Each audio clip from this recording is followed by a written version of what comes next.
안녕하세요, 박꿈입니다. 오늘은 초심 시리즈 9번째 시간입니다. 카메라를 딴 데 쓰고 있어가지고요. 오늘은 웹캠으로 찍었는데 퀄리티 차이가 참 많이 나긴 하네요. 감안해서 봐주시면 감사하겠고요. 그리고 제가 좀 지독한 감기에 걸려가지고 맑은 목소리로 해드리지 못하는 점 양해 부탁드리겠습니다. 그래도 할 거는 해야겠죠.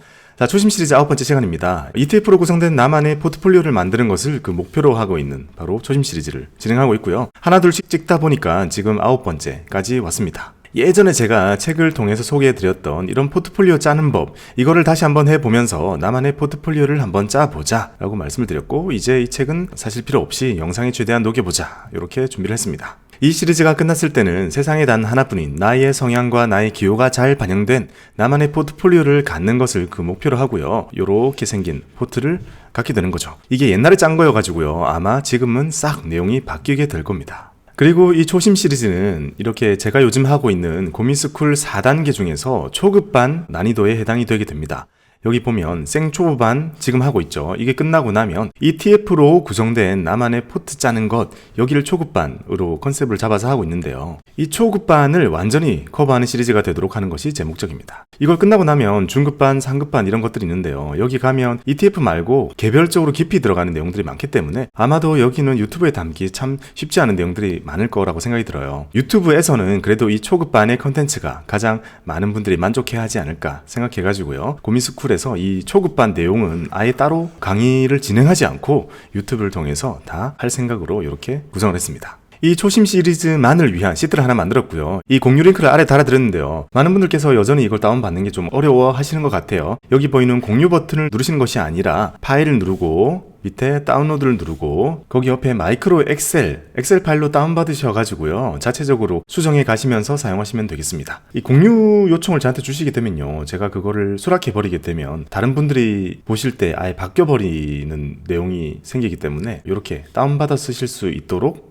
공유를 하고 있습니다. 이 시리즈는 보기와 같은 순서대로 진행이 되고요. 우리는 지금 한참 동안 여기 세 번째 있는 자산 공부하기 단계를 넘어가지 못하고 있습니다. 왜냐하면 여기 할 게 너무 많기 때문이죠. 지금까지 우리가 배웠던 것들을 정리해보면 계좌의 종류를 알고 계좌를 다 텄고요. 종류별로 쭉 텄을 거고, 자산군, 우리가 담는 것들이 현금, 채권, 금, 달러, 배당주, 국내 주식, 해외 주식 등이다 라는 것을 우리가 지금 배워가고 있고, 그걸 배울 때마다 어떤 것들을 대표적으로 우리가 담을지 하나씩 골라보는 연습도 함께 하고 있습니다. 채권 담았고요. 금 담았고, 달러 담았고, 지난주에 아리랑 고배당주, 이렇게 국내 배당주를 담았죠. 자, 이렇게 채권 배웠고, 금 배웠고, 달러 배웠고, 배당을 배웠는데요. 아무래도 배당하면 미국이죠. 국내 배당주를 지난 시간에 다뤘다면 이번 시간에 1시간 더 할애해가지고요. 첫 번째 스타트를 끊는 투자 자산 중에서 미국 배당을 따로 한번 준비를 해봤습니다. 아무래도 위에 있는 것들은 국내 것만으로도 충분합니다. 미국에 있는 것들을 굳이 사실 필요가 없을 거라는 생각이 들어요. 하지만 배당 쪽에 들어오고 나면 국내에 있는 배당 자산들이랑 미국에 있는 것들이랑 성격이 정말 많이 다릅니다. 그리고 각각의 장단점도 있고요. 그래서 넘어가기 전에 미국 거 한번 해보자고 준비를 했습니다. 아마 많은 분들께서 계속 문의를 주셨던 만큼 이렇게 두 개로 나눠서 하는 게 좋겠죠. 미국 배당주를 사는 이유는요. 우리가 상식처럼 알고 있듯이 미국은 주주 자본주의가 엄청 발달을 했습니다. 주주를 그만큼 챙긴다는 의미 같은 거겠죠. 주주를 챙긴다. 우리는 그러면 안 챙기나? 라는 생각하실 수 있는데 아무래도 미국이랑은 비교가 안 될 만큼 미국은 잘 챙겨줍니다. 흔히 주주 친화적인 정책을 많이 펼친다라고 하는데요. 대표적인 게 배당을 많이 주는 거, 그리고 자사주를 매입하는 거, 나아가서 자사주를 소각하는 거, 이런 것들이 흔히 주주를 위한 일이라고 얘기를 하죠. 배당 같은 경우에는 지난 시간에 배웠죠. 기업이 돈을 벌면 자, 이 중에 얼만큼을 남길 것이고 얼만큼은 우리한테 줄 것인지, 그러니까 주주들한테 바로 주는 거죠. 그냥 다이렉트로 현금으로 줍니다. 주식으로 주기도 하겠지만 이렇게 돈을 바로 주는 거죠. 그만큼 주주님들 우리한테 투자해 주셔서 감사합니다 하면서 이렇게 챙겨주는 걸 배당이라고 하고요. 여기 보이는 자사주 매입은 시장에 존재하는 이 회사의 주식들을 이 기업이 사는 겁니다. 기업의 돈으로 기업이 자기의 주식을 산다, 자사주인 거죠. 자, 요거를 사게 되면 어떤 효과가 생기느냐? 이 기업이 자기의 주식을 사주는 거잖아요. 그러니까 시장에 존재하는 이 기업의 주식들이 줄어드는 효과가 생기겠죠. 유통 자체가 안 될 거잖아요. 이 기업이 다시 팔지 않는 한, 즉 시장에 존재하는 이런 주식들이 유통되는 양이 줄어들기 때문에 우리가 가지고 있는 이 주식들의 가치는 상대적으로 올라가게 되겠죠. 그리고 확실히 하기 위해서 이거를 소각합니다. 소각, 그냥 불태워 없앤다는 뜻인 거죠. 뭔가 느낌이 우리를 위한 정책이라고 생각하기에는 이름이 너무 좀 언짢잖아요. 이상하잖아요. 소각한다. 근데 그게 되게 좋은 겁니다. 시장에 존재하는 이 기업의 주식들을 사가지고 그냥 불태워 없애버리기 때문에 상대적으로 남아있는 주식들의 가치가 올라가게 되는 거죠. 그래서 자연스럽게 주가 부양이라는 결과를 가지고 오게 되고 우리 주주들이 되게 해피해지게 되는 거죠. 그래서 투자해주신 주주님들 감사합니다. 돈도 주기도 하고 주식을 빨아들이기도 하고 그걸 불태워서 없애주기도 하는 등 우리 주주를 위한 그런 정책들을 계속 해주는 것이 바로 미국입니다. 제가 뭐 따로 수치를 가지고 오진 않았지만요, 압도적으로 많이 해주는 것이 바로 미국이죠. 그리고 미국 같은 경우에는 기업들이 이 배당 타이틀이라는 것을 아주 자랑스럽게 생각합니다. 배당 타이틀이라는 건 뭐 배당을 많이 준다, 배당을 쉬지 않고 준다, 배당을 계속 늘려준다, 이런 그 기업에 따라다니는 그 말을 아주 자랑스럽게 생각하고 그걸 지키기 위해서 아주 많은 노력을 한다라고 볼 수 있는 거죠. 그래서 우리가 배당을 생각하고 미국 기업들의 주식을 사게 되면 일단 깔고 갈 수 있는 기본적인 분위기가 있는 겁니다. 미국에는요, 배당을 준 역사가 오래돼가지고 아예 계급이 있습니다. 이런 딱지가 붙어요. 배당 킹, 배당 귀족, 배당 성취, 배당 블루칩 같은 용어들을 사용하면서 계급을 표기를 하기도 하는데요. 이게 공식적으로 쓴다기보다 기준이 좀 왔다 갔다 한 것 같긴 한데 그래도 이런 말들을 항상 많이 쓰는 것이 바로 미국입니다. 그리고 한 발 더 나아가서 금융위기와 같은 정말 어려운 시기에도 배당을 유지한 것, 그 자체를 그 사업의 안정성을 평가받는 잣대로 바라보기도 합니다. 배당을 쉬지 않고 줬다는 것은 회사가 어려워지더라도 주주를 챙기는 마음만큼은 변하지 않는다. 금융위기가 왔다고 하더라도 배당을 줄이기는커녕 그냥 그대로 유지하거나 늘릴 만큼 그 기업의 사업이 안정적이구나, 이렇게 생각하는 사람들이 많다는 거죠. 그래서 미국에는 이런 말들을 많이 씁니다. 미국의 배당주의 계급도 배당을 무려 50년 넘게 증가시킨 기업에는 배당킹이라는 칭호를 주고요. 왕이죠. 배당왕이라고 합니다. 25년 이상 배당을 늘렸다면 배당귀족이라고 표현을 하고요. 10년 이상 늘렸다면 배당성취주라고 표현을 합니다. 이게 다 영어로 쓰는 것들인데 억지로 번역을 하다 보니까 다소 어감이 이상할 수 있지만 이렇게 오랫동안 배당을 준 기업들이 많다는 것이 미국의 배당주에 대한 자부심이 아닐까 생각이 듭니다. 먼저 살펴볼 것은 배당킹입니다. 무려 50년 넘게 배당을 늘렸다면, 유지한 게 아니라 늘려왔다면 정말 대단한 거죠. 미국의 자본주의가 몇백 년 되지도 않았는데 무려 50년 동안 배당을 늘렸다는 것은 정말 대단한 것 같습니다. 여기 보면 우리가 잘 알만한 정말 안정적인 비즈니스 모델을 가지고 있는 기업들의 이름이 있습니다. 존슨앤존슨, P&G, 에브비, 코카콜라, 펩시, 우리가 어떻게든 들어본 기업들이죠. 로스, 알트리아, 타겟, 3M 등등등. 여기 있는 이름들을 제가 억지로 한글로 최대한 적었습니다. 좀 보시기 편하라고요. 아무튼 그렇게 봐도 내가 아는 기업들이 많이 있죠. 근데 오른쪽 넘어가면 시스코, 킴벌리 클락, 파크하니핀, 그레인저, 점점 좀 낯선 기업들이 많아집니다. 그 이유는요, 배당을 50년이나 늘렸다는 것은 정말 안정적인 기업이라는 건데요. 그렇다고 보니까 이게 글로벌 기업이라기보다는요, 미국의 좀 고유한 인프라 기업들이 많이 있습니다, 사실. 그래서 상위에 있는 것들을 좀 넘어서고 나면 우리가 모르는 것들도 되게 많은 것이 바로 배당킹의 특징이죠. 아무튼 여기 있는 기업들의 주식을 산다면 배당 수익률이 높지는 않지만 그만큼 안정적으로 주지 않을까 기대할 수 있는 기업들인 거죠. 그리고 그만큼 안정적으로 준 만큼 높은 수익률을 보여주지는 못합니다. 자, 다음은 배당 귀족입니다. 배당 킹만큼은 아니지만 그래도 25년 정도라면, 과거 25년 격동의 시기잖아요. 그 기간 동안 배당을 늘린 기업들, 어떤 기업들이 있을까요? 엑소모빌, 월마트, 쉐브론, 맥도날드, IBM, S&P 글로벌, 제너럴 다이나믹스, 이렇게 또 우리한테 익숙한 많은 기업들이 여기에 포진이 되어 있습니다. 배당 귀족에 있는 친구들도요, 사실 진짜 안정적인 사업들을 많이 하고 있고 시간이 지나면 그냥 자연스럽게 여기서 배당 킹으로 날짜를 채우면 진급하듯이 올라가는 것이 바로 배당 귀족들입니다. 참고로 배당 귀족들 기업들 가지고는 어떤 걸 많이 하냐면요, 3, 6, 9, 12 이렇게 배당을 주는 기업들이랑 1, 4, 7, 10 2, 5, 8, 11 이렇게 배당을 주는 기업들을 쪼개 가지고요. 왜냐면 분기 배당이 보통이니까요. 이렇게 골라가지고 하나씩 사가지고 월 배당 세팅을 할 수 있도록 만드는 것을 또 많이 하는 것이 바로 배당 귀족입니다. 아마 배당 귀족주들로 월배당 만들기, 이런 스케줄표, 이런 게 아마 인터넷에 많이 돌아다니고 있을 거예요. 다음은 배당 성취입니다. 과거 10년 정도니까 최근 10년 동안 배당을 쭉 늘려온 기업들이라면 아마 그전에는 기업들이 커오느라 정신이 없었고 과거 한 10년 쭉 크면서 배당을 늘려왔다 얘기할 수 있으니까 좀 더 우리가 잘 아는 최근의 기업들이 많이 있겠죠. 마이크로소프트, 유나이티드 헬스케어, JP모건, 비자, 마스터, 그리고 그 코스트코, 오라클, 브로드컴 등등등 우리가 아는 기업들이 정말 많은 것이 이 배당 성취 성취입니다. 배당 성취에는 정말 많은 기업들이 있고 앞에 있던 배당킹이나 배당 귀족들처럼 50년, 25년 이렇게 오래된 기업들이 아니잖아요. 그런 기업들보다는 변동성이 좀 더 있다고 볼 수 있습니다. 그래서 배당 수익률이 정말 들쭉날쭉한 거를 볼 수 있죠. 왜냐하면 배당 수익률이라는 것이 이 표를 만들던 시기에 주가가 쭉 오른 시기라면 낮게 나올 거고 주가가 많이 빠진 시기라면 일시적으로 높게 나올 거니까요. 결국 배당은 기준일 주가에 맞춰가지고 배당을 하겠지만 이렇게 뽑았을 때 들쭉날쭉하다는 것은 그만큼 변동성이 훨씬 크다는 것을 암시하는 거죠.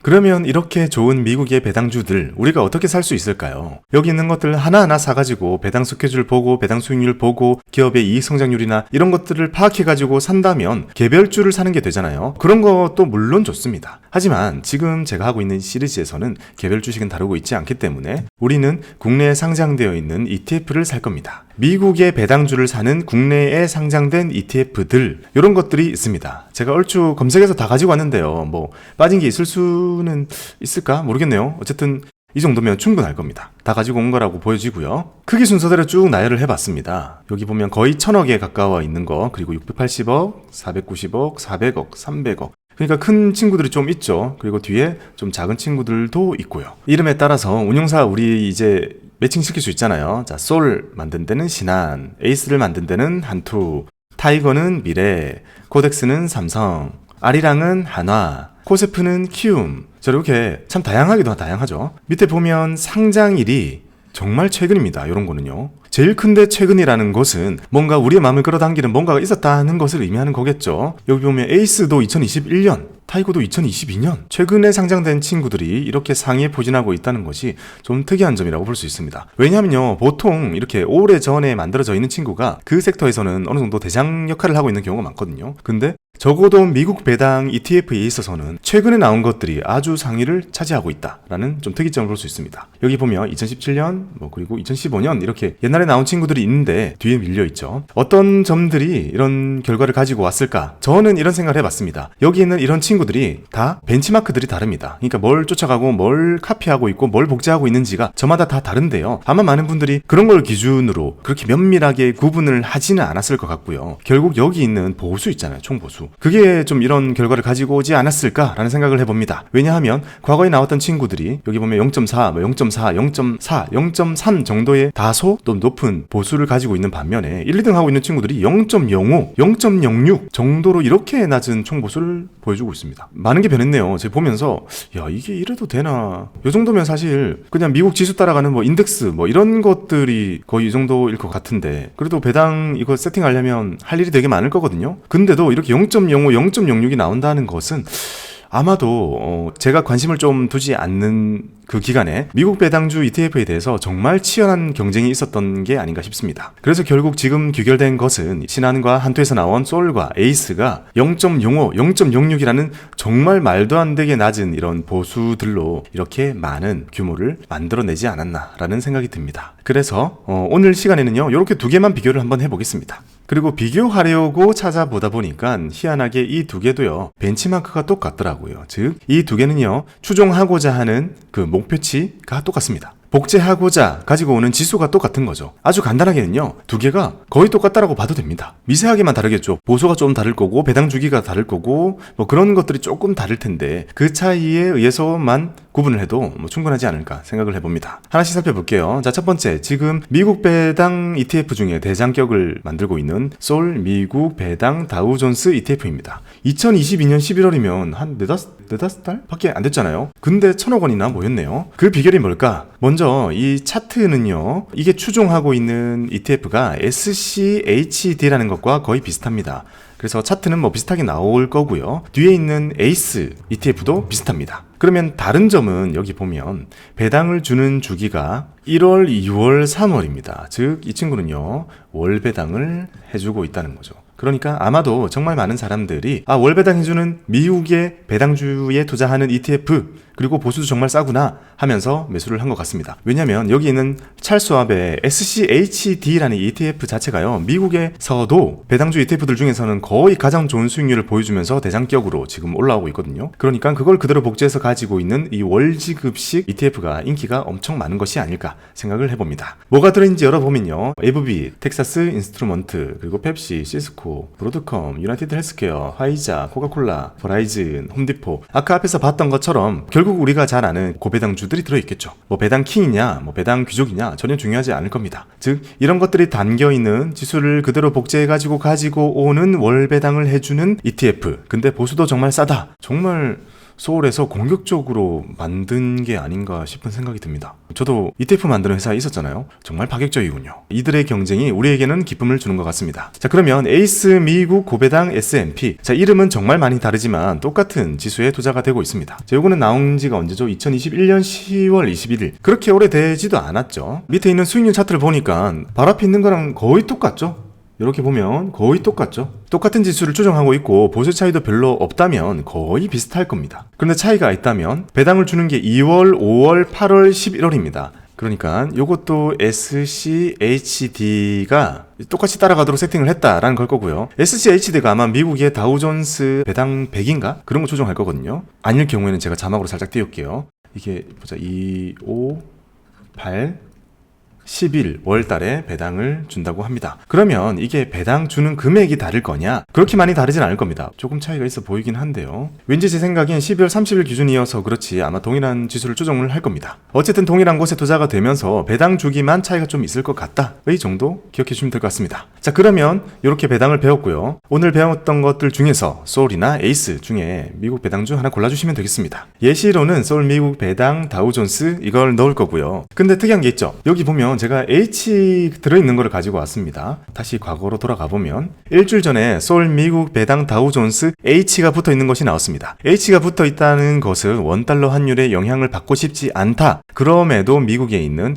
이런 ETF를 추종하고 싶다. 이런 수요가 있다는 거잖아요. 아무래도 지금 달러 환율이 많이 올라 있고 그리고 이게 ETF니까 개인연금이나 퇴직연금 계좌에서 하시려고 하시는 분들이 많으실 텐데 그런 분들이 지금 높은 환율 때문에 부담스러우시다면 H 붙어 있는 거를 매수하셔라 이런 의미인 거죠. 그래서 지금은 환율이 좀 높은 시기니까요. 저도 예시로는 H 붙어 있는 것을 담도록 하겠습니다. 이게 사실 거래량이 너무 없게 되면 우리가 생각하지 못했던 그런 괴리 같은 게 생길 수는 있는데요. 그래도 지금 환율이 너무 높으니까 괴리 때문에 생기는 그런 차이보다는 환 때문에 생기는 부담이 더 클 거라고 생각이 됩니다. 요게 한 1150원 하더라고요. 요거를 예시로 담으면서 이렇게 시트를 채우면서 미국 배당주를 맞춰보도록 하겠습니다. 그러면 이제 채권, 금, 달러, 배당 드디어 배웠고요. 다음 시간에는 국내 주식, 투자 자산 바로 이어서 들어가 보도록 하겠습니다. 이렇게 초심 시리즈 봐주셔서 감사드리고요. 아마 많은 분들이요 개인연금이나 퇴직연금에서 ETF를 활용해 가지고 이렇게 포트를 짜시는 분들이 많으실 텐데요. 그런 분들께 계속해서 도움이 될 수 있는 그런 시리즈가 되었으면 좋겠습니다. 여러분들의 성공 투자를 기원합니다. 감사합니다.